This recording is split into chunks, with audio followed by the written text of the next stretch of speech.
What's up, guys? Myth Tamer here, and today I'm going to be going over the MLB The Show. I'm going to be going over the new program and my investments for July 4th. So I'm going to start off with Rafael Devers. I'm up to like almost 500 Rafael Devers at 444 stubs. He's not a bad price just because I believe Rafael Devers always gets hot at some point, and he's very consistent. He's a very consistently good player. So at some point, I think he will go diamond this year, and maybe in the back end when he gets hot, but I think he will. I think I'll make bank off this one. Next, we have Dylan Cease. He has still not been very good, but I just keep believing in him. I keep thinking Dylan Cease is going to turn around because he was good last year and the year before. He's a good strikeout pitcher. He does get strikeouts. He's still a 4.5 ERA. He just cannot get it going, and I really believed in him. At 146 stubs that he is right now, it's a very risky investment for sure because you just don't know. At this point, you don't know that he'll turn it around. So I'll probably, if I had to go back in time, probably wouldn't make this investment again. So I want to do Suarez next, and he's got 26 home runs. He's been a very good power hitter. I'm just wondering how he doesn't go diamond eventually because he's 1,700 right now, as you can see in the top right. I don't understand how he wouldn't go diamond just because of how well he's hit with power. I'd use the same argument with Kyle Schwarber, but I really believe Suarez has been better than Schwarber. Although it's a very close race, I think Suarez has been better. So I think he has to go diamond at some point, at least with that many home runs. He's got to go diamond at some point. At 1,700, I invested at around 1,900 to 2,000, but at 1,700, I definitely would invest. Next is James Wood. Also, the same argument here. He's top 5 in the MVP candidacy, and he's only worth 1,680. He's got to go up from at least an 80, obviously, because his price is so high. We know he's going to go up from an 80 at least, but I think he does go diamond. I think he is worth just a little less than Suarez, but he does go diamond as well. Even if it's not this update, at 1,679, I think he does go diamond at some point. I do think this is a good long-term investment. Next is C.J. Abrams. Now, I will say I invested in C.J. Abrams like the start of the year before the first update even happened around like 150, and now he's worth 300 or so. And I think he keeps going up, I'll be honest. I think he's been very good. He's been better than what the game is giving him for sure. He's definitely a guy at 464. It can be debatable because he's got to go above an 80. Maybe he has to hit it for a little more power to get above an 80, but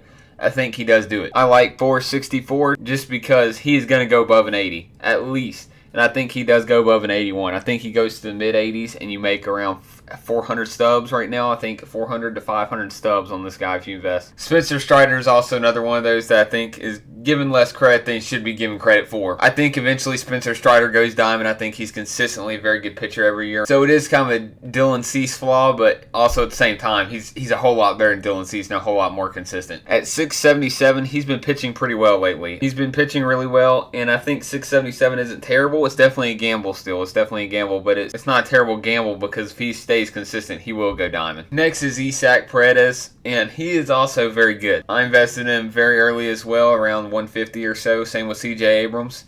And he's gone gold. Earlier in the year, he was much more streaky, and then he got into a groove a little bit, and he's dropped off a little bit, but I still think he goes to like an 82 or an 83 eventually. So this one right here is pretty similar to C.J. Abrams, where I think he goes mid-80s, and you make probably 200 to 400 stubs off of him. It's not as big of a gain, but I think you do make more stubs off of him. That's why I haven't sold. Next, I'm holding out faith to my boy Vinny. I really am. And I keep pouring more into Vinny because I believe Vinny will go at least gold.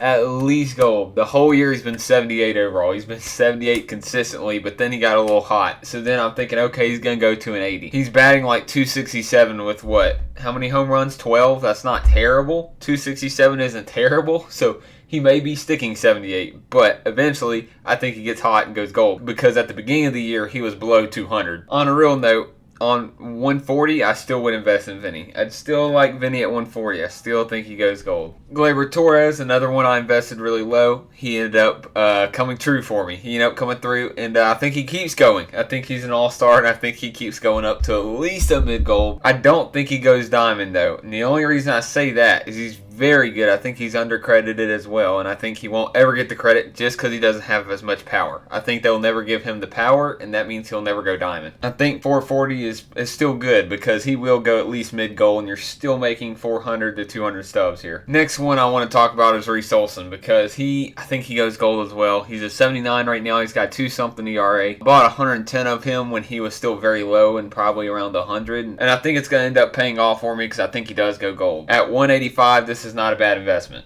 Next guy I want to talk about is my boy Wenceel Perez. He became a very fan favorite because, as you can see, I'm a Tigers fan. Wenceel Perez has come on. I picked him up in fantasy early on because I knew about Wenceel Perez. I knew he was out for a lot of this year, and he ends up coming back, and he's been raking. I think Wenceel goes at least silver. I think he's got potential for sure to go gold, and then you're making quadruple right here. At 97 stubs, this is definitely a value guy because he does everything. He's hit for power so far. He's hitting 300 average. He's definitely got speed. He's starting every day in the lineup in right field for the Tigers. The Tigers are the #1 team, and they see potential in this young man, so I see no fault in taking a gamble on Wenceel Perez. Ryan Pepiot also been solid, decent investment. This is not a bad investment either at 122. It's because he's around the 3 ERAs, coming down. He's been very good lately. He had one bad start, but other than that, he's been pretty consistent so far in this update. Anyways, guys, I'm not going to keep this too long because it is going to be a shorter update. The bigger roster update should be towards the end of this month. Leave in the comments if y'all have any picks like y'all did last time in the comments, and I'll see you guys next time. Like and subscribe for more MLB and more sports content.